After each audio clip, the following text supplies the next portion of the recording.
Bueno, ustedes ven aquí en el panel y vieron en la publicidad que venía Mercedes Eleta de Brenes y ustedes dirán, ¿dónde está sentada Mercedes? Desafortunadamente Mercedes, que es una amiga de Panamá, tuvo un quebranto de salud. Ayer hicimos hasta los últimos esfuerzos para que viniera, pero en verdad está sumamente mal y no pudo venir. Pero tenemos una sorpresa y les voy a contar brevemente la historia de Mercedes y cuál es la sorpresa. Mercedes es segunda generación, su padre Fernando, quien como el abuelo de Alexis era un aficionado a los caballos, tiene unas aras. El abuelo de Alexis pues fue uno de los promotores de las carreras de caballos en Colombia con mucho éxito en esa época, así lo fue la madre de Mercedes, y él creó lo que se llama el sistema de radiodifusión panameño, que son tal vez los sistemas de radio y televisión más importantes de Panamá. Cuando Mercedes tenía poca edad, su madre en los años 50 todavía no se ha curado pues del todo la poliomielitis, su madre muere de poliomielitis y el padre se vuelve a casar. El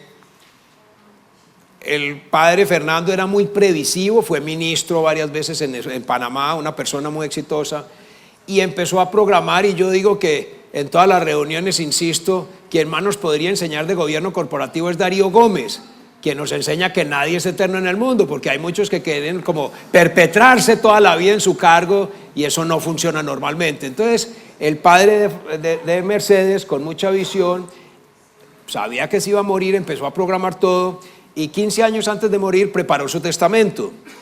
Cuando Mercedes habla con él y se da cuenta de que está preparando el testamento, ¿pero por qué testamento? Dice el consciente, mire, son dos matrimonios distintos, un mismo padre, madre distinta, eso no funciona. Y Mercedes lo convenció que hiciera bajo un protocolo y un acuerdo familiar y que gestionaran el patrimonio familiar juntos. El padre murió en 2001-2002 y ya llevan 14-15 años de éxitos. No vino Mercedes, pero vino una persona que conocí hace unos 10 años por efectos de trabajo, el amigo Mark Silverman. Mark es psicólogo, Mark es ciudadano americano, vive en Colombia, casado con Gilda, que es su traductora de confianza. Aquí tenemos una traductora traduciéndole a Mark. Y Mark ayudó a la familia de Mercedes en todo este proceso por mucho tiempo. Con Mark, debo decir, tenemos un grupo de estudio que los invito a que estudien el tema. Mark es un convencido del liderazgo espiritual y es cómo hacemos las empresas más humanas. No solo tenemos que producir dinero, que hay que producirlo. Las empresas no solo tienen que producir utilidades, ya lo dijo muy claro Joaquín, sin utilidades no sobreviven. Pero muy importante es que el equipo humano de la empresa sepa cuál es el sentido de la vida. Cada vez vemos más inquietud en la gente joven. ¿Para qué estamos acá? ¿Cuál es el sentido de esto que estamos desarrollando? Y con Mark tenemos un equipo de estudio, él lo lidera y nos ha invitado ya a un par de sesiones. Una vez al año nos reunimos a estudiar el tema del liderazgo espiritual. Entonces, Mark, yo quisiera preguntarte si nos puedes ayudar. ¿Cómo fue? Si te puedes parar, bienvenido. ¿Cómo fue tu experiencia con la familia Eleta y cómo lograste pues que una familia que todo indicaba que iba a haber dificultades porque eran dos matrimonios, ahora se consolidó el patrimonio y lo manejan con una excelente relación? ¿Cómo lograste eso?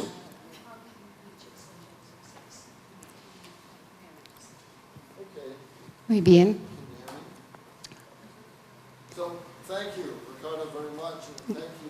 Gracias, Ricardo. Gracias a todos ustedes.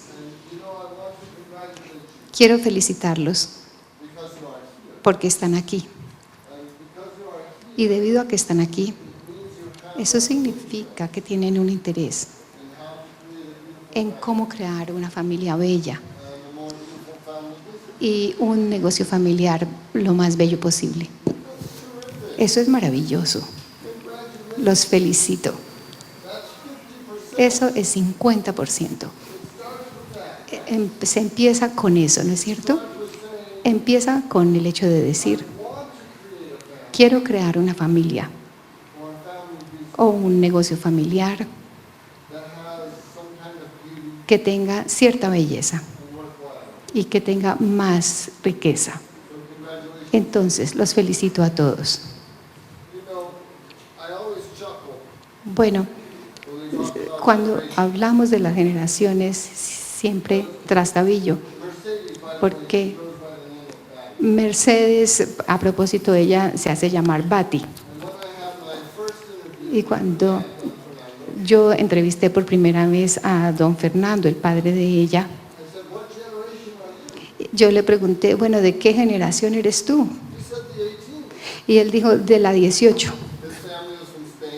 La familia de él venía de España y él trajo un libro y me mostró cómo en su mente él era de la generación número 18. ¿No les parece muy bello? Bueno, tenemos que entendernos con 4 preguntas fundamentales. En la parte personal, ¿qué constituye una vida bella y con sentido para mí? Tal vez sea en el negocio, tal vez no lo sea. ¿Qué constituye un gran negocio familiar? ¿Qué constituye una gran familia? ¿Y cómo preservamos y hacemos crecer la riqueza?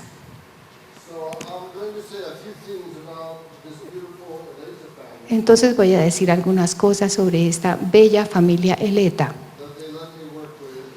con la que me permitieron trabajar. Aquí lo primero, ¿están listos? Ellos no son perfectos.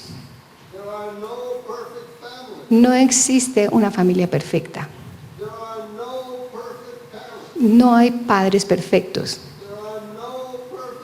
No hay hijos perfectos. No nos matemos unos a otros a este respecto.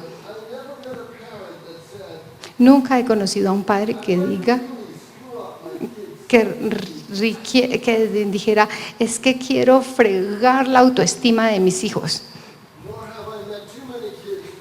Ni he conocido jamás a 2 hermanos que digan, quiero sacarle la piedra a mi papá hoy. Pero lo hacemos, ¿cierto? Lo hacemos. Entonces aquí en esta bella familia, la primera esposa murió poco después del nacimiento del tercer vástago.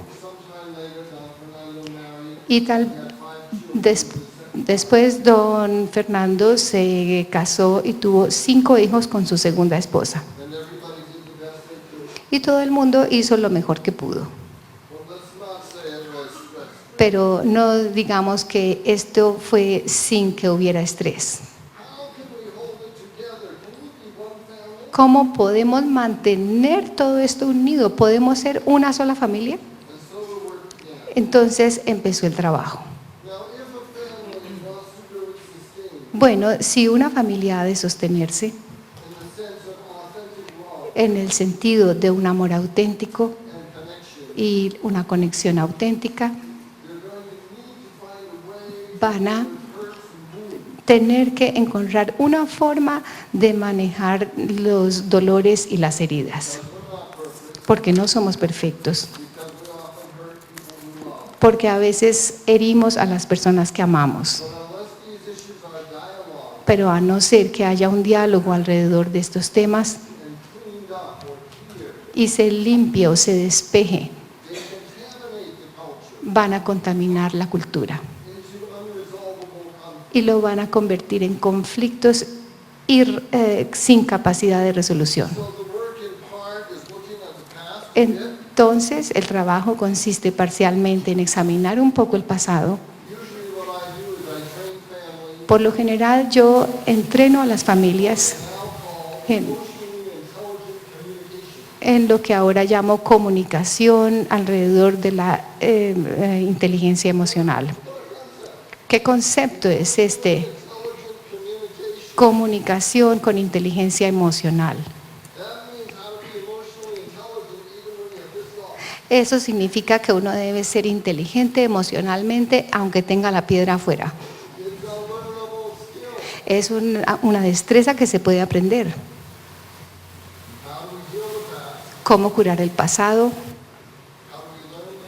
¿Cómo aprendemos esas destrezas? ¿Y cuál es nuestra visión? Y la visión puede ser muy diferente de una generación a otra.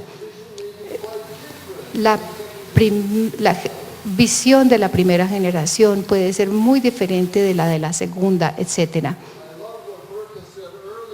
Me encanta lo que Borja dijo anteriormente sobre lo que dijo uno de los miembros de la generación mayor. Somos preparadores para el futuro.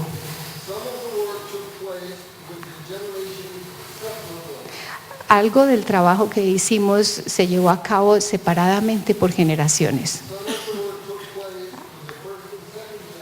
Algo del trabajo se hizo conjuntamente entre la primera y la segunda generación. Parte del trabajo se hizo con la tercera generación separadamente y parte del trabajo con la primera, la segunda y la tercera generación para poder crear una visión, una verdadera visión que puede ser diferente según la generación. Por ejemplo, para compartir una pequeña cosa, creamos una reunión especial con los nietos y el abuelo, don Fernando. Y los nietos tenían preguntas muy importantes, como: ¿realmente amabas a tu primera esposa? ¿Cómo puedes amar a dos esposas? ¿Nos amas a todos nosotros de la misma manera? ¡Qué conversación tan bella! Esto es parte del éxito de esa familia, que ellos pudieron crear este tipo de conversaciones, a partir de la cual crearon una visión auténtica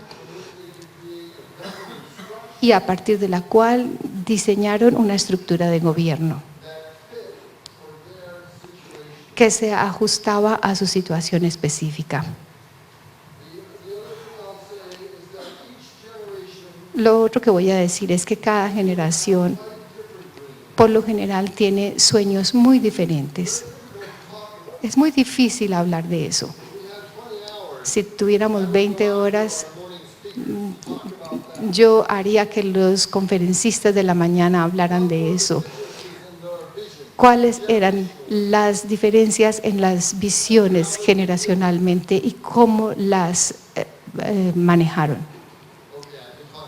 Bueno, podría hablar eternamente, pero gracias, muy amables.